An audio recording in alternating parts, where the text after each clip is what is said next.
Amit Kumar, prism coaching centre गनपर। आज के वीडियो क्लास में हम फिजिक्स यूनिट 4 चल रहे थे, जिसमें चैप्टर का हमारा नाम था प्रिज्म और प्रकाश का वर्ण विक्षेपण, यानी प्रिज्म डिस्पर्जन ऑफ लाइट चल रहे थे। पिछले क्लास में हमने वर्ण विक्षेपण के बारे में जानकारी प्राप्त किए थे और कोशिका समीकरण प्राप्त किए थे, कुछ व्यंजक प्राप्त किए थे, यानी कोणीय वर्ण विक्षेपण निकाले थे, वर्ण विक्षेपण क्षमता के बारे में आपको बताए थे। आज का जो हमारा टॉपिक है ये है प्रिज्मों का संयोग। यानी पिछले क्लास तक हमने जो पढ़े थे उसमें हमने सिर्फ एक प्रिज्म के बारे में जानकारी प्राप्त किए थे, प्रिज्म से होकर कैसे किरण गुजरती है इसके बारे में जानकारी प्राप्त किए थे। और आज की क्लास में हम कर रहे हैं कि प्रिज्मों का संयोग। संयोग का मतलब क्या होता है? जोड़ना। तो प्रिज्मों का संयोग कहता है कि देखिए, इसमें कह रहा है कि जब दो भिन्न पदार्थ के प्रिज्म, यानी यहाँ कह रहा है कि जब दो भिन्न पदार्थ यानी अलग अलग पदार्थ, जैसे कांच होता है तो कांच में भी दो प्रकार के होते हैं, एक क्राउन कांच होते हैं, एक फिलंट कांच होते हैं। तो ये तो एक क्राउन कांच हो गया, एक फिलंट कांच हो गया, तो ये दो भिन्न पदार्थ हो गए। ठीक उसी प्रकार कहता है जब दो भिन्न पदार्थ के प्रिज्म, यानी दो अलग अलग पदार्थ के प्रिज्म, चलिए एक क्राउन ले लेंगे और एक फिलंट कांच ले लेंगे, को एक दूसरे से सटाकर, मतलब एक दूसरे से सटाकर इस प्रकार रखा जाए कि दोनों के अपवर्तक कोण एक दूसरे के विपरीत हो। यानी कह रहा है कि जब दो भिन्न पदार्थ के प्रिज्म को सटाकर इस प्रकार रखा जाए कि दोनों का अपवर्तक कोण, यानी जो ए अपवर्तक कोण हो वो विपरीत हो। अगर एगो का ऊपर हो रहा तो एगो का नीचे। तो हम आगे के टॉपिक में हम देखेंगे, फिगर में भी देखेंगे कि कैसे विपरीत होता है जब इसका संयोग करेंगे। तो कहता है इस प्रकार के संयोग से दो स्थितियां संभव है, यानी जब दो गो का अपवर्तक कोण हम एक दूसरे के विपरीत करते हैं, यानी एक का अगर एक ऊपर एक नीचे कर रहे हैं, तो ऐसे में दो स्थितियां संभव हो जाती है। यानी इस स्थितियां से दो घटना हो जाती है जब इन प्रिज्मों से होकर प्रकाश की किरण को गुजारा जाए। यानी दो स्थितियां संभव होती है कब? जब इनसे होकर प्रकाश की किरण को गुजारा जाए। तो पहले स्थिति कहता है कि एक प्रिज्म द्वारा उत्पन्न वर्ण विक्षेपण, एक प्रिज्म द्वारा यानी एक प्रिज्म द्वारा उत्पन्न वर्ण विक्षेपण दूसरे प्रिज्म द्वारा निष्फल हो जाए। यानी एक प्रिज्म द्वारा वर्ण विक्षेपण की घटना घटती है,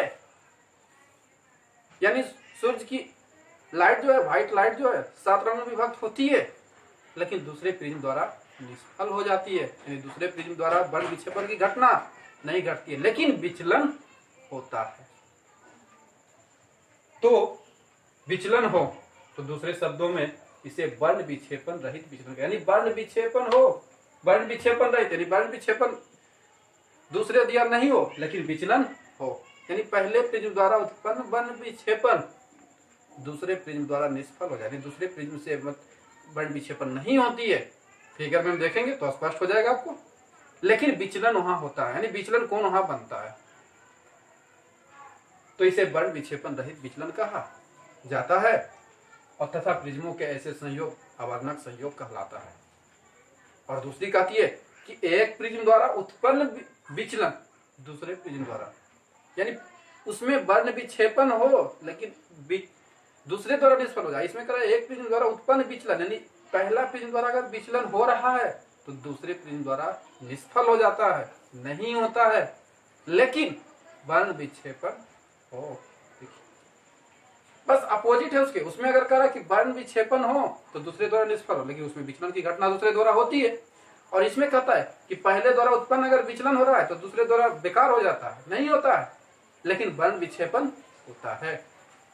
तो इसे दूसरे शब्दों में विचलन रहित वर्ण विक्षेपण कहा जाता है। अब हम बारी बारी से इसको हम पढ़ेंगे कि दोनों में किस प्रकार की स्थितियां संभव होती है। टॉपिक हमारा है वर्ण विक्षेपण रहित विचलन या प्रिज्मों का अवर्णक संयोग। जो प्रिज्मों का हमने संयोग देख रहे थे, इसमें जो पहला हमारा है कि वर्ण विक्षेपण रहित विचलन। आपको एग्जाम में दे कि वर्ण विक्षेपण रहित विचलन निकालो या प्रिज्मों का अवर्णक संयोग। तो हम देखते हैं इसमें क्या करना है। वर्ण विक्षेपण रहित विचलन के लिए पहले फिगर देखते हैं।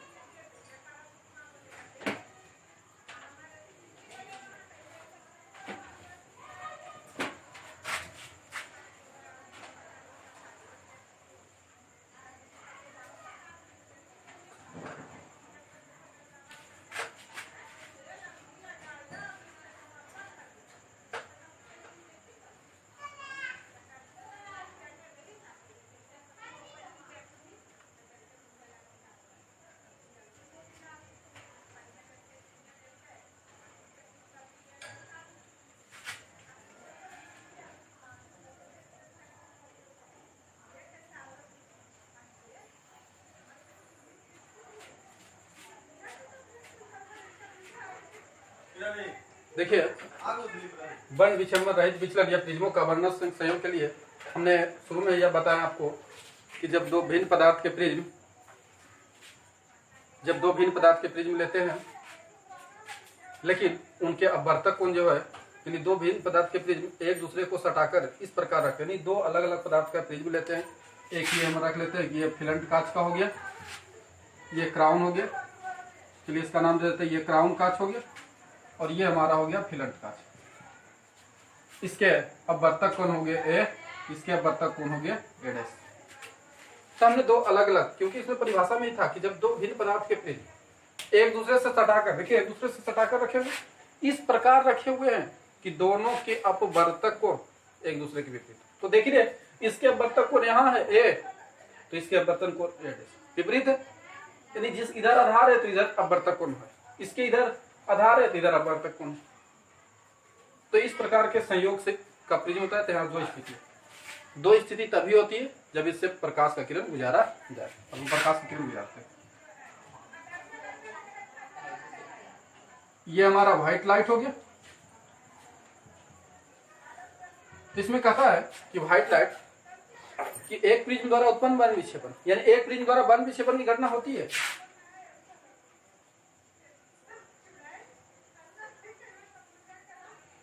हमने 3 ही लाइट लिए, ऐसे एक प्रिज्म द्वारा वर्ण विक्षेपण, मतलब एक यहां से वर्ण विक्षेपण का मतलब होता है 7 रंगों में बढ़ जाना। तो 7 की जगह हम कोई भी 3 ले लिए, क्योंकि 3 से ही आगे बढ़ना है, कुछ इसका मान निकालना है। तो एक प्रिज्म द्वारा वर्ण विक्षेपण की घटना हुई, लेकिन दूसरे प्रिज्म में ये होता है, ये देखिए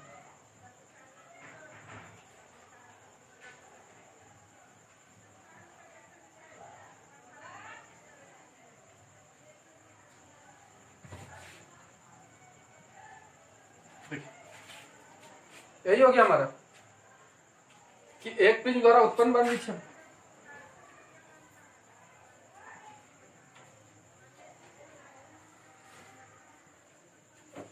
अब देखिएगा कि कहता है एक प्रिज्म द्वारा उत्पन्न वर्ण विक्षेपण दूसरे द्वारा निष्फल हो जाए। पहले द्वारा देख रहे कि वर्ण विक्षेपण की घटना हुई, लेकिन जब दूसरे प्रिज्म में जाता है तो वही चल जाता है और उनकी किरण क्या होती है, बढ़ जाती है। क्योंकि यहाँ पर इसे वर्ण विक्षेपण होता तो क्या होता कि सब एक पॉइंट पर मिलता, और वहां से फिर जब ये दूसरे से बाहर होता तो फिर अलग अलग रंगों में बढ़ जाता।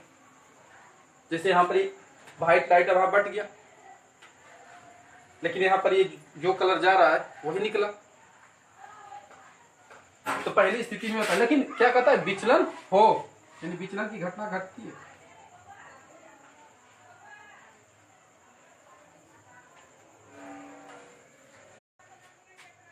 तो इसमें कहता है कि विचलन हो, देखिए इस तरह से।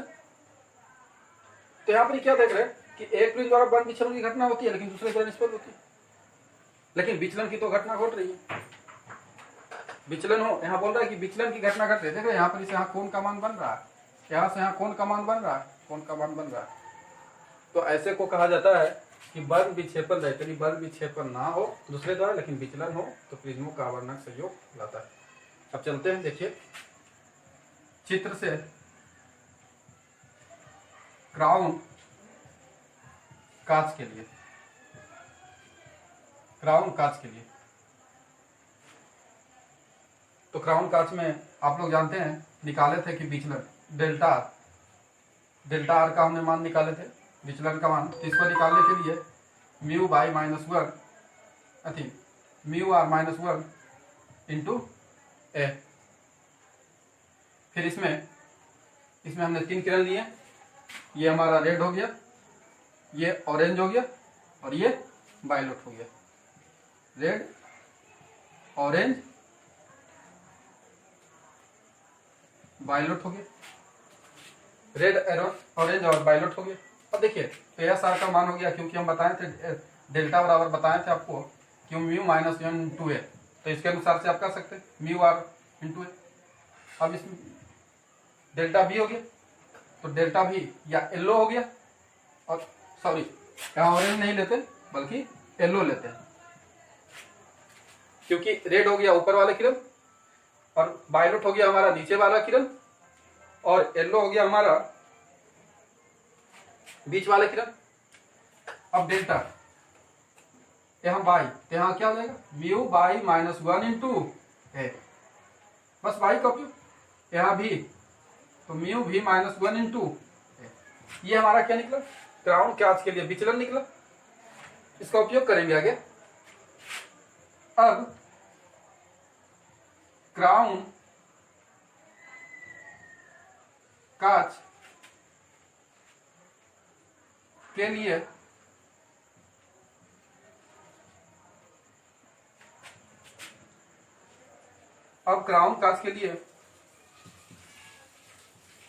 कोणीय बल विक्षेपण, तो आप जानते हैं कि कोणीय बल विक्षेपण को हम लोग किससे सूचित करते हैं, थीटा से, बताया था आपको। तो थीटा बराबर निकाले थे डेल्टा भी माइनस डेल्टा आर, और इतना बराबर निकला था कि थीटा बराबर म्यू भी माइनस म्यू आर इंटू,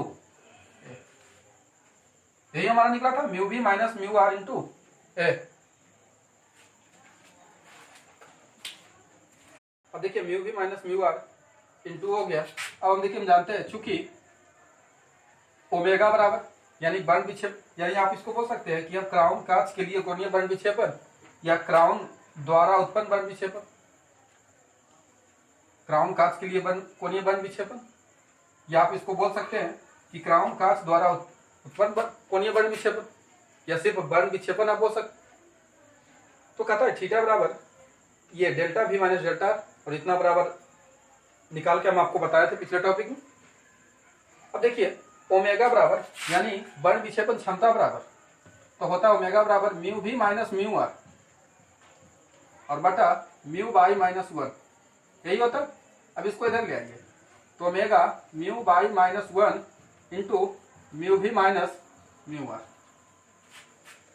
अब देखिएगा तो थीटा बराबर जो हमारा हो गया, देखिए म्यू भी माइनस म्यू आर, म्यू भी माइनस म्यू आर के बदले में क्या लिखे ओमेगा और mu by minus 1 into a.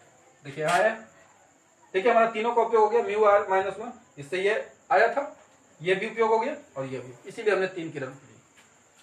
और 3 किरण का जब न्यूमेरिकल बनाया जाता है, न्यूमेरिकल रहता है, अंकित प्रश्न रहता है, तो इसमें यही 3 किरण देते हैं, रेड, येलो और ये वायलेट, या फिर येलो जगह में कोई दूसरे किरण दे देते हैं, यानी बीच वाले किरण लेते हैं, माध्यमान किरण। अब इसको समीकरण 1, तो ये किसके द्वारा निकला, क्राउन कांच के लिए। इसी प्रकार फिलंट कांच द्वारा उत्पन्न बर्ण विक्षेपण, फिलंट कांच द्वारा उत्पन्न, मतलब जिस प्रकार हमारा क्राउन कांच द्वारा बर्ण विक्षेपण को जो घटना घटी, अब इसी प्रकार फिलंट कांच द्वारा। तो बस खाली करना क्या है, यहाँ थीटा है तो यहाँ थीटा डैश कर लेते, क्योंकि उसमें डैश लिए थे, कुछ अलग लिए थे। यहाँ ओमेगा है तो इसमें ओमेगा डैश ले लेते, इससे इंडिकेट हो जाएगा कि ये फिलंट कांच, डैश से इंडिकेट कर रहे। इसमें म्यू डैश बाई ले लेते हैं, अब यहाँ म्यू डैश, यहाँ फिलंट कांच का येलो का वर्तनांक होगा पीला रंग का -1 और ए की जगह ए डैश, ये समीकरण 2। चूंकि प्रिज्मों का आवर्णक संयोग, आवर्णक संयोग है, अर्थात बर्ण विक्षेपण रहित विचलन होने के लिए, देखिए ये सबसे बड़ा पॉइंट है, इस पॉइंट का कि बर्ण विक्षेपण की घटना कब घटती है, यही शर्त है ये। क्योंकि हमने अभी कुछ देर पहले हमने बात किए थे कि 2 स्थितियां संभव है। अब 2 स्थितियां, और दोनों स्थिति में कॉमन एक चीज है कि जब इससे प्रकाश की किरण को गुजारा जाए, तो प्रकाश की किरण को गुजारा जाए तो किस स्थिति में होता है, क्या शर्त है कि भाई ये शर्त है तो इसके अनुसार ये होनी चाहिए। तो यही कहता है कि प्रिज्मों का वर्णन से अर्थात बर्ण विक्षेपण रहित विचलन होने के लिए जो शर्त होती है,